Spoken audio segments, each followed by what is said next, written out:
নমস্কার বন্ধুরা, আজকে আমি করব আলুর ঝুরি ভাজা। তার জন্য আমি এখানে আলু এবার ঝুরি ঝুরি করে কেটে নিয়েছি। এখানে নিয়েছি কিছু বাদাম, চিনাবাদাম, জিরা আর শুকনো মরিচ। সব কিছু এখন ভেজে নেব। আগে বাদাম ভেজে নেব। এই যে দেখুন, বাদামগুলো ভাজা হয়ে গেছে, উঠিয়ে নেব। টিস্যু পেপারের উপর রেখে দেব। এখন চিড়েগুলো ভেজে নেব।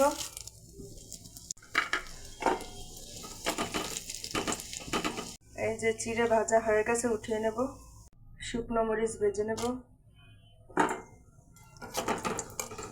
এখন কেটে রাখা আলু ভেজে নেব। এই যে দেখুন, এক খোলা ভাজা হয়ে গেছে, উঠিয়ে নেব। সব কটা আলু কুচি আমি এভাবে ভেজে নেব।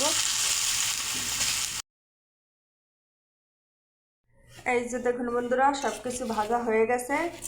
এখন এটা ঠান্ডা হলে সব কিছু মিশিয়ে একটা বয়মে ভরে রেখে দেব।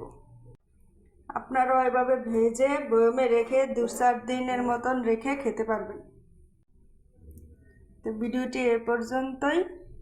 ভালো থাকবেন সবাই। নমস্কার।